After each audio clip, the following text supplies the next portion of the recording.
El Instituto Renacer presenta su programa Palabras de Vida. A continuación, el pastor Walter Delgado. Buenos días, hermanos. Dios les bendiga a todos ustedes. Damos gracias al Señor por este día que nos regala y especialmente tener este tiempo de comunión con el Señor. Y bueno, estaba escuchando un poquito lo que decía Yuri con respecto al hombre del año. En realidad me sorprendió que por los años 38, 39, Hitler, Stalin habían sido los hombres del año, pero que ahora pues ya sabemos perfectamente quiénes han sido, ¿no? Efectivamente, a veces los hombres se equivocan, pero Dios nunca se equivoca. Dios, a lo largo de la historia, los más de 2000 años que ya han pasado desde que Cristo se ha ido, a Cristo no lo van a nombrar nunca el hombre del año, pero Cristo está haciendo una labor a través de la iglesia, que es salvar a la gente, salvar a las almas para la eternidad. Y eso es algo que el Señor sigue haciendo a través de su iglesia. Bien, hermanos, en esta hora, permítanme, no sé si Yuri puedes ayudarme a compartir pantalla. Un momento. Vamos a tener lectura de la palabra del Señor, que ustedes saben, estamos haciendo un estudio del libro de Malaquías. Y vamos a leer ahora el capítulo 3, versículo 7 hasta el versículo 12. Malaquías capítulo 3, versículo 7 al 12. Voy a leer la Biblia latinoamericana, que es la que tengo acá ahora. Versículo 7 dice: desde los días de vuestros padres os habéis apartado de mis estatutos y no los habéis guardado. Volved a mí y yo volveré a vosotros, dice el Señor de los ejércitos. Pero decís, ¿cómo hemos de volver? ¿Robará el hombre a Dios? Pues vosotros me habéis robado. Pero decís, ¿en qué te hemos robado? En los diezmos y en las ofrendas. Con maldición estáis malditos porque vosotros, la nación entera, me estáis robando. Trae todo el diezmo al alfolí para que haya alimento en mi casa. Y ponedme ahora a prueba en esto, dice el Señor de los ejércitos. Si no, os abriré las ventanas del cielo y derramaré para vosotros bendición hasta que sobreabunde. Pero por vosotros reprenderé al devorador para que no os destruya los frutos del suelo, ni vuestra vid en el campo será estéril, dice el Señor de los ejércitos. Y todas las naciones os llamarán bienaventurados, porque seréis una tierra de delicias, dice el Señor de los ejércitos. Bien, hasta ahí la lectura de este pasaje de capítulo 3 de Malaquías, versículo 7 al 12. En esta mañana, me toca compartir este pasaje, que a veces es un pasaje un poco difícil, ¿no? Porque justo ya ustedes se imaginarán pues, de qué vamos a hablar en esta hora, ¿no? Y bueno, le puse el título justamente tomando un versículo de allí que hemos leído: ¿robará el hombre a Dios? Bueno, perfectamente sabemos que eso nunca va a pasar, pues, ¿no? O sea, en realidad, bueno, de que se le puede robar a Dios. Pero Dios, pues, que lo sabe todo, que conoce el corazón, la intención del ser humano, pues Él nunca va a dejar pasar por alto algo que va en contra de los principios, de los valores, que va en contra de su voluntad. ¿Qué es lo que justamente pasó en esta circunstancia, ¿no? Vamos a ubicarnos en el tiempo aquel. Estamos hablando de los años, más o menos, Malaquías escribió su libro por los años 430, 450, algo así. Ya la nación regresó del cautiverio, y después que la nación regresó del cautiverio, se puede decir que no andaba del todo de acuerdo con la voluntad de Dios. En los capítulos anteriores, como ya hemos estado estudiando, el del libro de Malaquías, el profeta denuncia la falta de compromiso por ejemplo, de los sacerdotes, como también del pueblo de Israel hacia Dios, y por ende experimentaron las consecuencias negativas sobre sus vidas. En esta sección de Malaquías que hemos leído, bueno, él va a hacer una fuerte denuncia contra el pueblo de Israel, porque, como ya mencioné, le robaban a Dios en relación a los diezmos. Bien, nosotros sabemos perfectamente lo que es el diezmo, entendemos eso. Diezmar es un concepto del Antiguo Testamento. El diezmo era un requisito de la ley en la cual todos los israelitas ofrendaban al tabernáculo o al templo el 10% de las cosechas que cultivaban, también el ganado que criaban. Yo les doy alguna referencia bíblica, por ejemplo, Levítico 27:30, Números 18:26, Deuteronomio 14:23, Segunda de Crónicas 31:5. De repente no lo vamos a poder leer por el tiempo, pero son los pasajes que hablan sobre el diezmo. De hecho, la ley del Antiguo Testamento requería múltiples diezmos, ¿no? Había un diezmo para los levitas, había otro para el uso del templo y las fiestas, y había otro que era para los pobres de la tierra. Ahora, si uno suma en total esto, pues el total sería aproximadamente no de un 10%, sino de un 23.3%, que era lo que el judío anualmente daba para el Señor, y que esto obviamente se distribuía, pues ya lo dije, para el uso de los levitas, para el templo, para las fiestas que ellos tenían, y también para los pobres de la tierra. Claro que algunos toman el diezmo del Antiguo Testamento también como una forma como un método, digamos, de imposición de tributos para suplir las necesidades de los sacerdotes y los levitas del sistema mosaico. Estamos hablando del tiempo del Antiguo Testamento. Entrando propiamente al pasaje que estamos viendo, en primer punto vamos a ver, como dice el versículo 7, había un problema en la nación de Israel.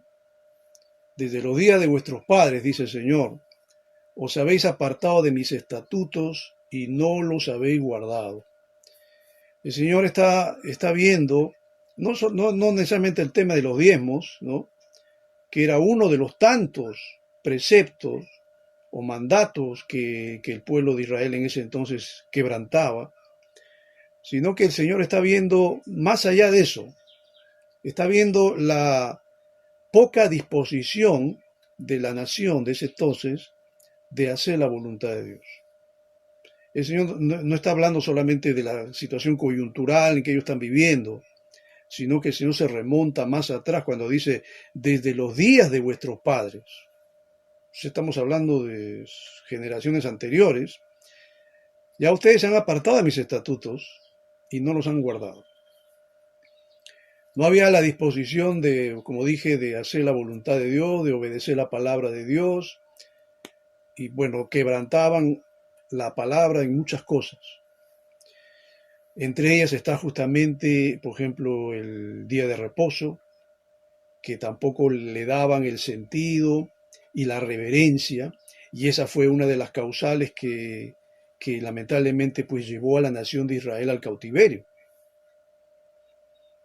Y entre otras cosas más, aparte de la violencia, de la corrupción, y que todo eso se manifestaba pues en una sociedad donde había inseguridad, donde había injusticia, donde había paganismo, donde había idolatría. La nación estaba totalmente alejada de la voluntad de Dios, algo que a Dios definitivamente no le agradaba.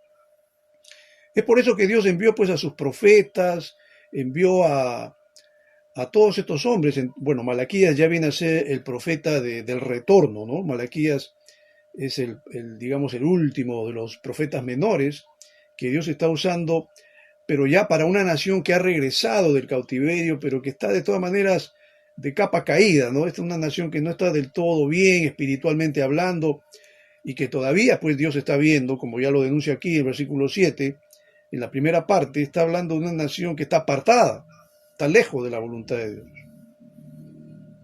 Y no se puede hacer mucho con una situación así, ¿no? Ponte a pensar un creyente de estos tiempos, un cristiano, de nuestras iglesias, que esté en una situación así, pues no solamente se va a evidenciar en su mal testimonio, sino que también se va a evidenciar en su poca disposición a comprometerse con Dios, a guardar la palabra, de repente ni la lee, orará, pero así eventualmente. Hay muchos que oran solamente cuando están en crisis, en tragedia, están pasando una calamidad, una cosa de ese tipo, que era muy típico del pueblo de Israel. Cuando ya las naciones enemigas empezaban a asediar a la nación, ahí recién se acordaban de Dios, ahí recién buscaban a Dios, pero ya un momento en que Dios ya no los escuchaba, ya no les hacía caso. Y en la segunda parte de este versículo 7, Dios va a decir que fue siempre el deseo de Dios, que fue el clamor de Dios a través de los profetas, cuando dice, volved a mí y yo volveré a vosotros, dice el Señor de los ejércitos. Pero ellos estaban tan ofuscados, tan enceguecidos espiritualmente, que hasta le llegaron a preguntar a Dios, ¿y cómo hemos de volver? Yo pienso que el pecado enceguece realmente, ¿no? El pecado te enceguece a tal punto que tú puedes creer que estás bien con Dios cuando realmente estás mal. Ellos dicen, ¿cómo hemos de volver? ¿Pero qué? ¿Acaso no estamos bien con Dios? ¿Estamos mal? ¿En qué estamos fallando? Dios está hablando a través de Malaquías, le está diciendo, ustedes están mal, ustedes están lejos de la voluntad de Dios. Ustedes están haciendo su propia voluntad. Esto no condice con la actitud de un creyente que está bien con Dios. Supuestamente estamos hablando de un pueblo que depende de Dios, un pueblo que ha visto a Dios actuar. Bueno, ellos, esta última generación no, de la generación Malaquías, pero sí, ellos tienen todo el legado, tienen todas las tradiciones, toda la tradición, tanto oral y escrita, de cómo Dios usó a Moisés, bueno, mucho antes de él, a los patriarcas.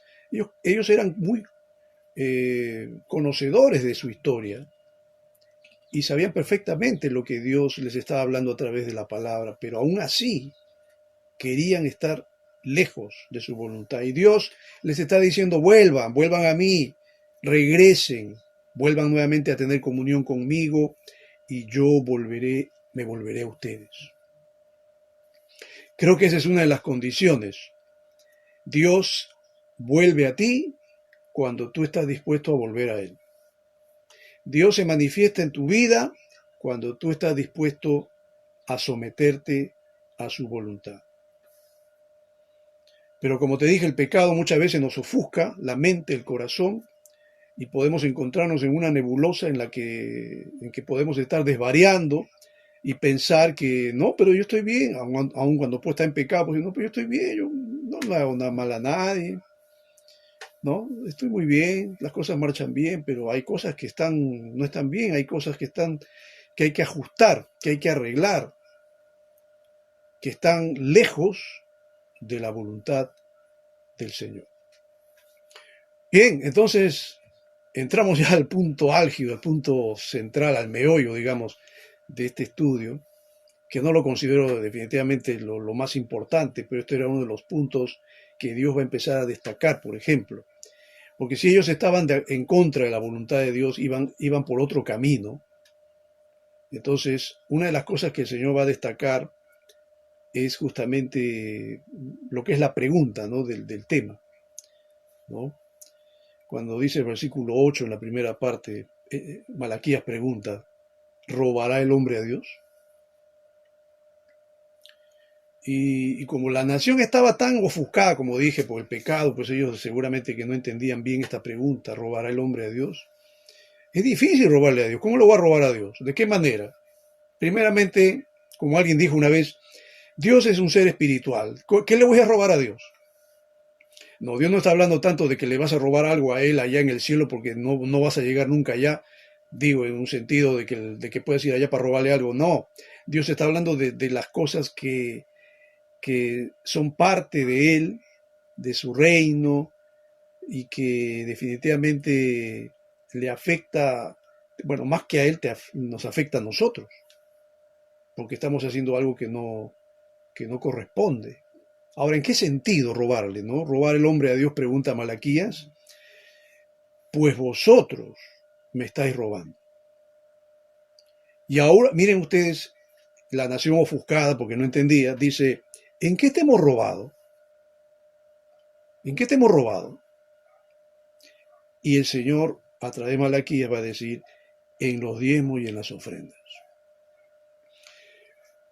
La vez pasada creo que comentábamos que los levitas, muchos de ellos ya no se dedicaban al ministerio, ya prácticamente renunciaban a su labor, a pesar que habían regresado muchos levitas del cautiverio, y se trataba nuevamente de reconstruir la liturgia, la labor de los levitas, el trabajo en el templo, que también lo estaban reconstruyendo de a poco.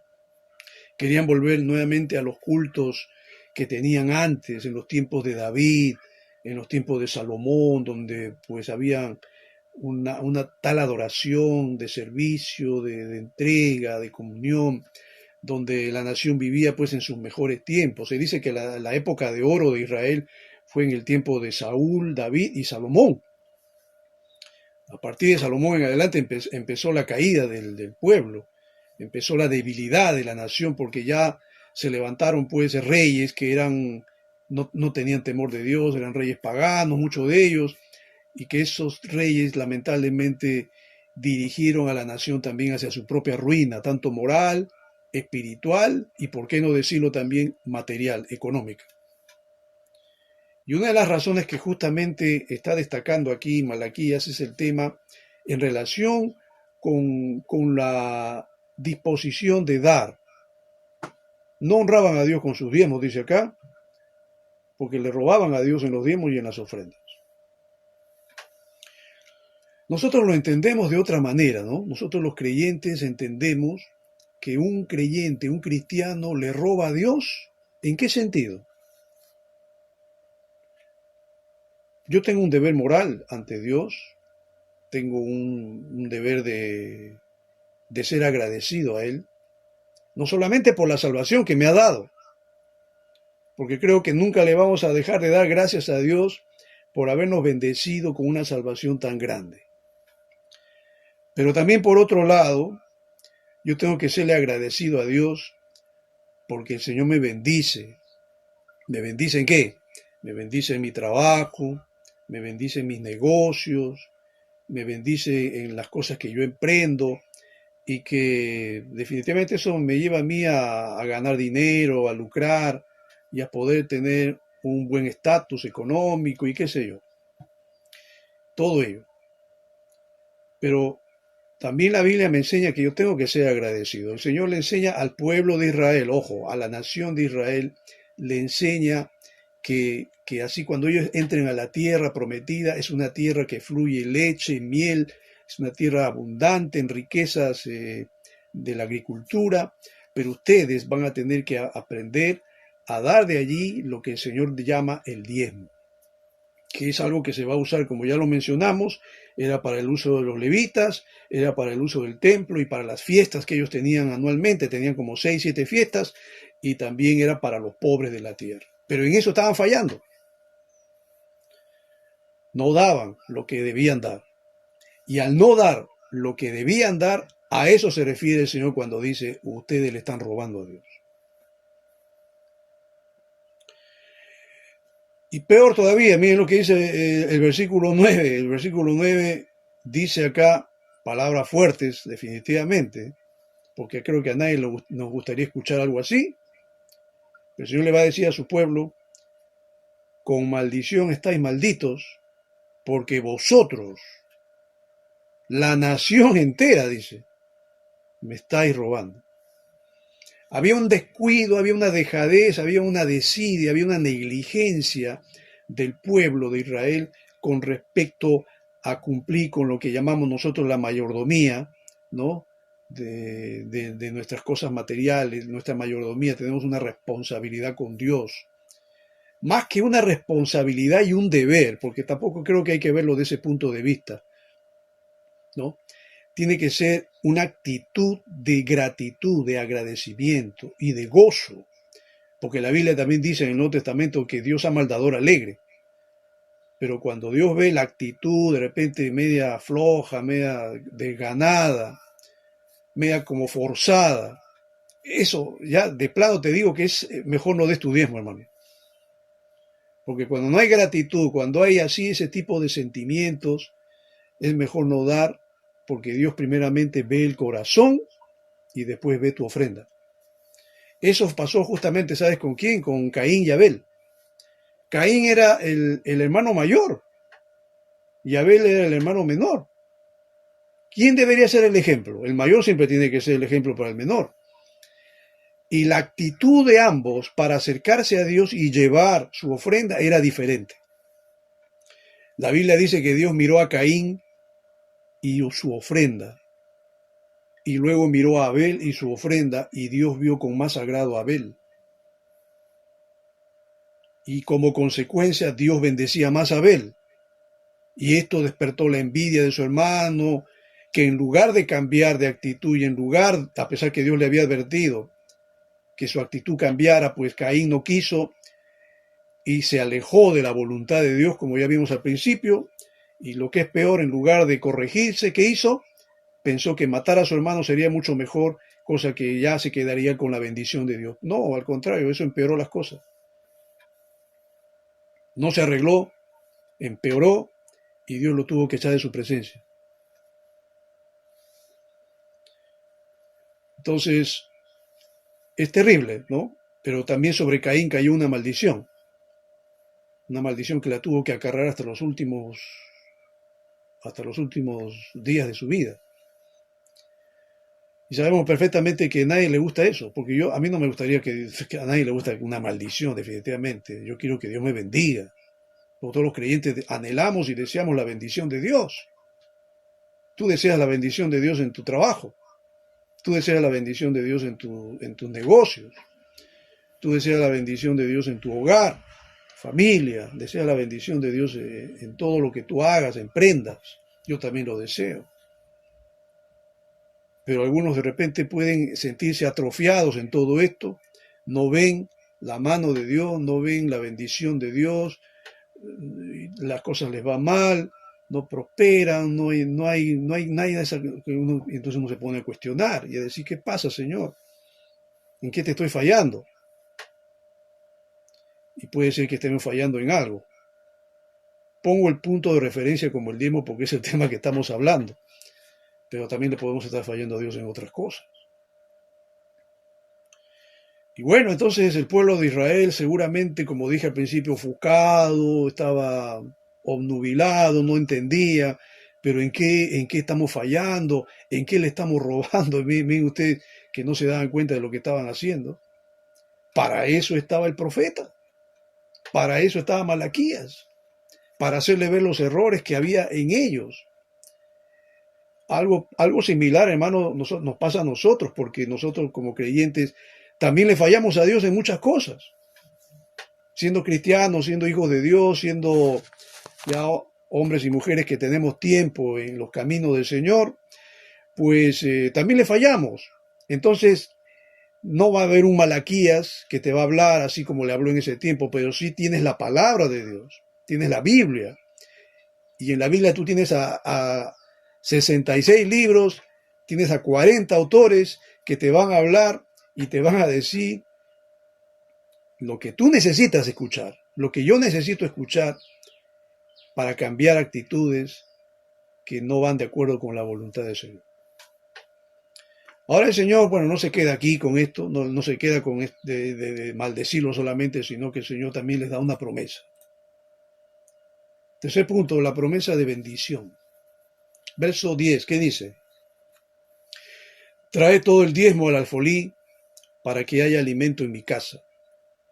Y ponedme ahora a prueba en esto, dice el Señor de los ejércitos, si no os abriré las ventanas del cielo y derramaré para vosotros bendición hasta que sobreabunde. El Señor está diciendo, si ustedes se quieren quedar en el versículo 9 con la maldición, ya es problema de ustedes. Pero si ustedes quieren empezar a ver cambios en su vida, quieren empezar a ver la bendición de Dios en ustedes, pues entonces empiecen a hacer algo, y la sugerencia está en el versículo 10.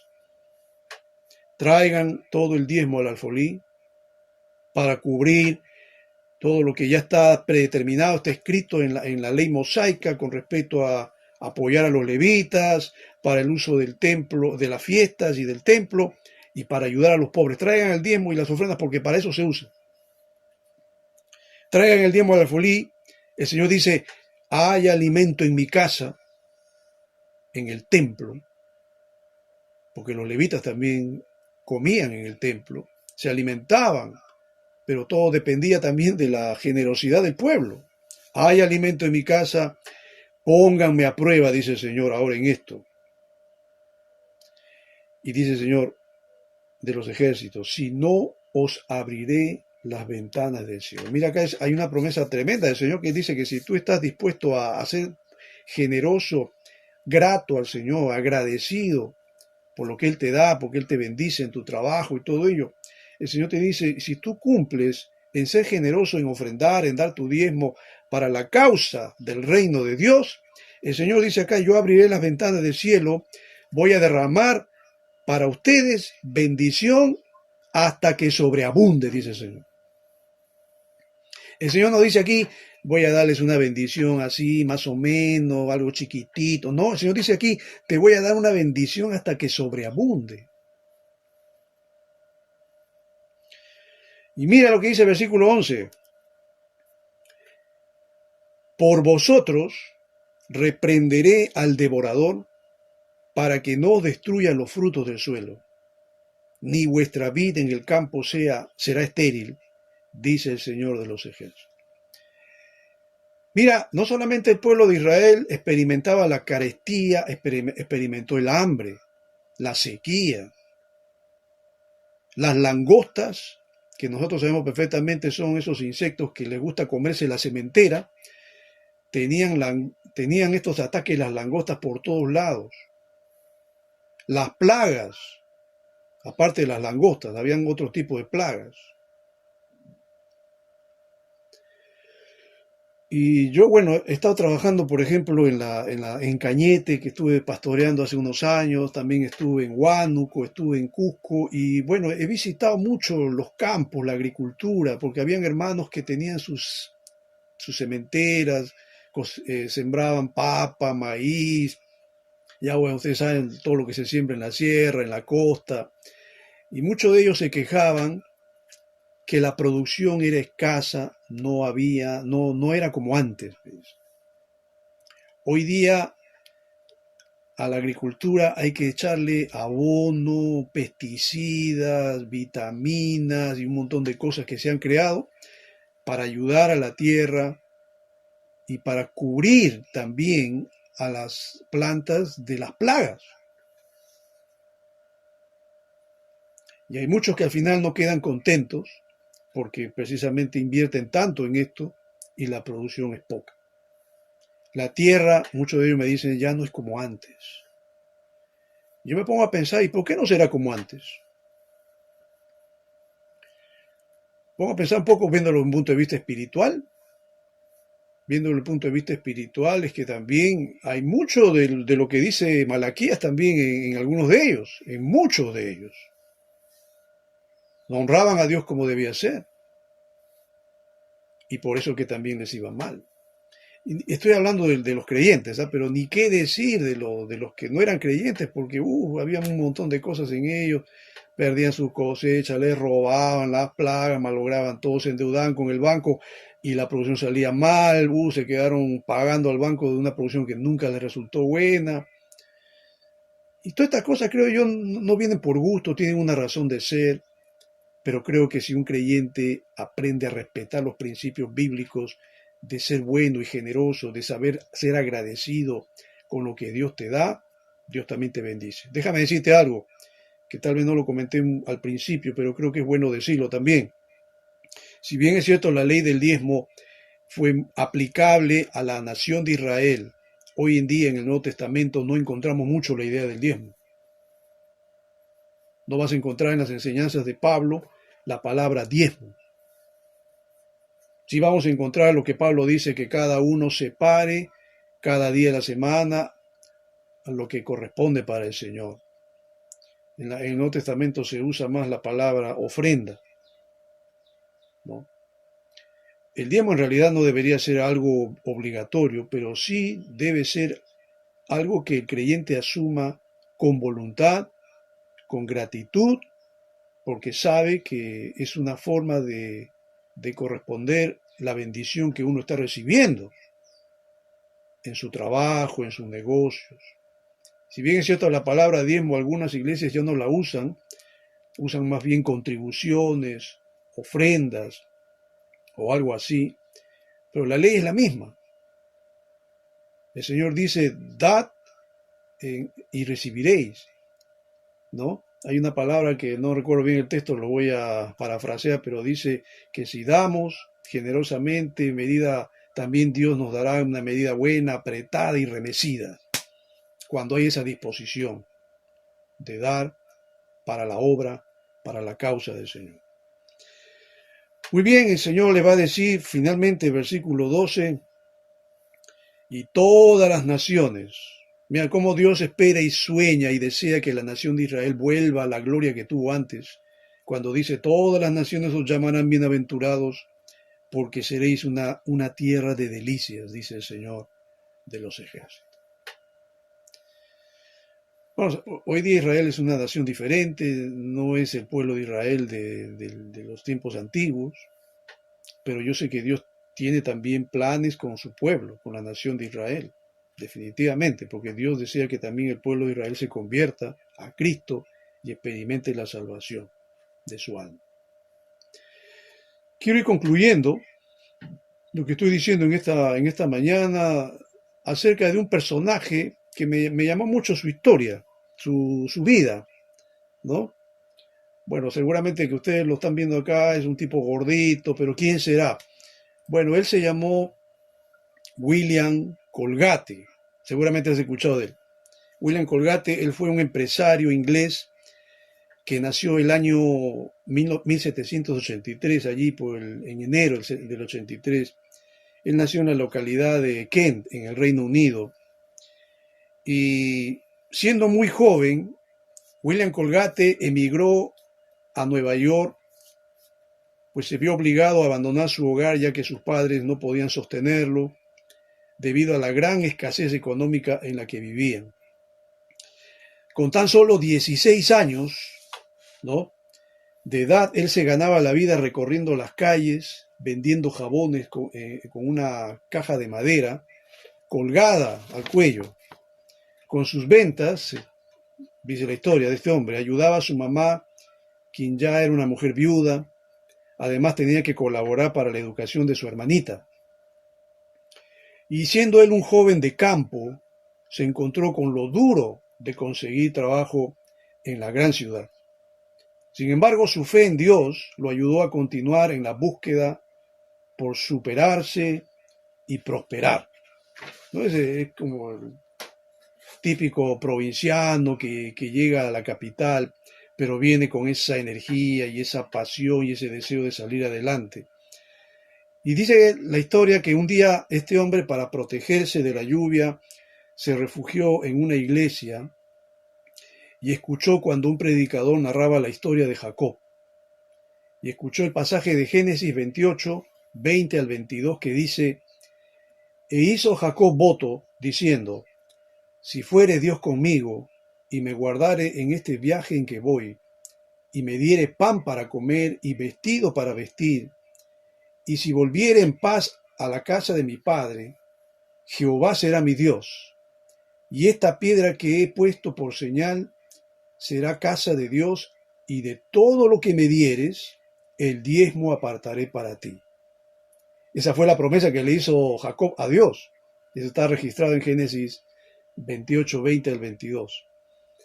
Entonces William, al escuchar esto, al salir de la iglesia, de haber escuchado al predicador, dice que él se arrodilló con su cajita de jabón y oró diciendo, y dijo lo siguiente, oh Dios, si me sacas de esta pobreza en que me encuentro, te prometo que durante toda mi vida daré para ti la 10ª parte de todo lo que gane. Esa fue la promesa que le hizo William Colgate a Dios. Y durante toda la noche, dice William, tuvo un sueño en el cual escuchó una voz que le decía: aprende a fabricar jabones. Y este hombre tuvo fe y obedeció, ya que al día siguiente él se fue a buscar trabajo, consiguió un empleo en una fábrica de almidón, de jabones y de velas. Llegó como mensajero, pero por su buena conducta, él fue ascendiendo hasta que aprendió a fabricar jabones. Pronto llegó a ser socio en el negocio del jabón, pero pocos años más tarde se convirtió en el único socio en el negocio del jabón donde él estuvo. Y el negocio, pues, bueno, esto fue debido a que su socio falleció. Y el negocio, a partir de entonces, empezó a crecer, prosperó gracias a su esfuerzo y, por supuesto, porque él continuó honrando a Dios con sus diezmos. Dice la historia de este hombre que en el año 1806, William Colgate descubrió la fórmula de la crema dental e introdujo los tubos de pasta de dientes que hasta esa fecha se comercializaban en polvo o en tarro. Y por la calidad de sus productos, ya se encontraba produciendo una línea de jabones para el lavado de ropa. Su fidelidad y dedicación a Dios le hizo prosperar y triunfar como empresario, ya que después de comenzar con el 10% que él había prometido dar, continuó, dice, con el 20%, después con el 30%, después con el 40% y con el 50% de sus ganancias que los daba para la obra del Señor, hasta llegar a dar, imagínense ustedes, hasta llegar a dar el 90% de todas sus ganancias. Sus ventas aumentaron rápidamente con el paso del tiempo, por lo que su jabón comenzó a ser una marca reconocida en muchos hogares a través del mundo. Ustedes han escuchado seguramente del jabón Palmolive. Colgate fue considerado el hombre más rico, sobreviviendo con apenas el 10% de sus ganancias. Fue alguien que apoyó a hombres de Dios para que se pudiera llevar el mensaje de salvación a muchas naciones. La Universidad Colgate, porque hay una universidad que lleva su nombre, lleva su apellido en reconocimiento a su labor como benefactor de la institución. Además ayudó a organizar varias sociedades bíblicas, incluso la Sociedad Bíblica Americana. Después de su muerte, que fue el 25 de marzo de 1857, sus hijos continuaron siendo fieles a Dios, por lo que años más tarde, en el año 1928, y debido a su creciente internacionalización, la compañía decide fusionarse con Palmolive PET para luego terminar siendo Colgate Palmolive. Te cuento esta historia porque, bueno, a mí me pareció interesante, pero también me hace pensar un poco con respecto a la fidelidad. Él era un chico de 16 años, pobre, que vendía jaboncitos para ayudar a su mamá viuda y a su hija, a su hermanita, perdón. Pero él, al escuchar la palabra de Dios, despertó su fe y le hizo una promesa similar a la que Jacob le hizo a Dios, que si Dios lo bendice y lo prospera, él daría su diezmo siempre. Y así lo hizo, porque hasta el último momento de su vida, no solo dio el diezmo, dio el 90% de sus ganancias, y dice que él vivió tranquilamente con el 10% y cubría todas sus necesidades. Creo que la bendición de Dios está para todo aquel que quiere honrarlo, para todo aquel que está dispuesto a hacerlo. Y creo que estos principios no cambian para nosotros. También Dios quiere bendecirte a ti, me quiere bendecir a mí, nos quiere bendecir a todos, si estamos dispuestos a creer lo que Él nos dice en su palabra. Vamos a orar. Te damos gracias, Señor, en esta mañana. Gracias por este tiempo especial que nos has dado para poder compartir esta enseñanza de tu palabra. Y Padre Santo, mi deseo y oración es que realmente tú nos ayudes a entenderla y que no caigamos en la actitud del pueblo de ese entonces, que lamentablemente pues iban en contra de tu voluntad y no te honraban como tú esperabas que debían hacer. Que no pase eso en nosotros, Señor, sino que nosotros también podamos tomar en cuenta esto y ser agradecidos porque tú nos has bendecido con una salvación tan grande, pero también, Señor, nos bendices cada día, en el trabajo, en los negocios, en las actividades que tenemos. Y tú decías también que mostremos esa gratitud al poder ser generosos, en dar como tú lo eres también con nosotros. Gracias, Señor. Damos la gloria y la honra a ti y oramos en Cristo Jesús. Amén.